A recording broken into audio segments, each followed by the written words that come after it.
लगातार जैसे कि आप बता रहे हैं कि जो कंजम्पशन है ये बढ़ता जा रहा है, लेकिन रिपोर्ट में एक खास चीज़ का जिक्र ये भी किया है कि अगर आप देखें तो जो प्रोडक्शन है बिजली का ये भी काफ़ी तेज़ी से बढ़ता जा रहा है। और इनफैक्ट अगर आप रिन्यूएबल एनर्जी के उत्पादन की बात करें तो यहाँ पर भी अगर आप है तो तकरीबन 9% की बढ़त आपको देखने को मिली। तो कंजम्पशन लगातार बढ़ता जा रहा है। फिलहाल देश में अगर आप देखें तो जो पावर की डिमांड है वो 235 गीगावाट है, अब तक की सबसे हाईएस्ट है। नदन पार्ट्स में अगर आप देखें तो देश में गर्मी भी काफ़ी ज़्यादा पड़ रही है, तो इसके चलते भी बिजली की खपत काफ़ी ज़्यादा है। हालांकि बिजली का उत्पादन अप्रैल महीने में अगर आप देखें तो 10% की बढ़त यहाँ पर पिछले साल के मुकाबले देखने को मिली है। और ओवरऑल रिन्यूएबल उत्पादन जो अप्रैल के महीने में इसमें 9% की बढ़त देखने को मिली है। हाइड्रो पावर ये सीजनलिटी नहीं है इसके लिए, इसके चलते यहाँ पर 8% की गिरावट है।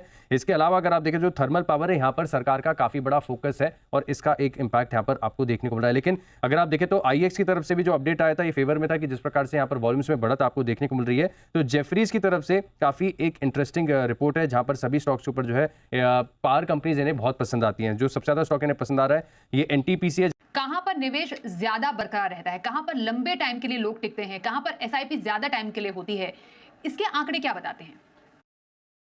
तो साथ ही मैं आपको एमसी का डेटा बताता हूँ, जो पहले हम बताते हैं 2021 का डेटा जो मेरे पास है।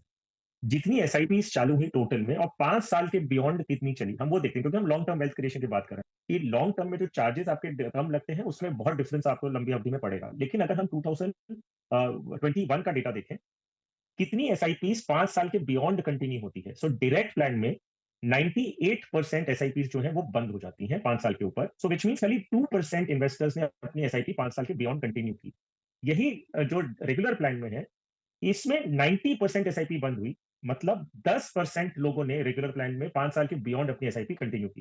कि अगर सिर्फ 4% एसआईपी 5 साल के बियॉन्ड कंटिन्यू हो रही है, तो वो इन्वेस्टर कहीं ना कहीं वो सिस्टम में खो जा रहा है और वो एसआईपी बंद कर रहा है। यही चीज रेगुलर प्लान में 15% है। तो ये डिफरेंस अगर आप देखिए तो आईएफएल के एस्टिमेट जो कि बता रहे हैं कि कौन बाहर हो सकता है और कौन यहाँ पे सेंसेक्स 30 में और बीएसई 100 में शामिल हो सकता है। देखिए सबसे पहले तो बता दूं कि ये आज क्लोजिंग के बाद ऐलान आएगा और ये लागू होगा 21 जून से। तो इतना तुरंत के तुरंत लागू नहीं होने वाला, 21 जून से लागू होगा। अब सेंसेक्स 30 में अगर आप देखेंगे तो विप्रो ये स्टॉक है जो कि बाहर जा सकता है और अडानी एंटरप्राइजेस विप्रो की जगह ले सकता है। और अगर ऐसा होता है तो अडानी एंटरप्राइजेस पहली अडानी ग्रुप कंपनी होगी जो कि सेंसेक्स 30 का हिस्सा बनेगी। इसके पहले ये निफ्टी 50 में थी।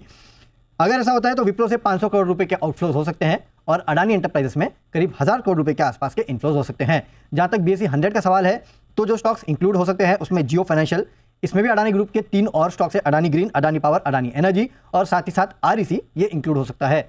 जो बाहर निकल सकते हैं उसमें Page Industries, SBI Cards, ICICI Pru, Zee Entertainment और जुबिलेंट फूड्स का नाम शामिल है।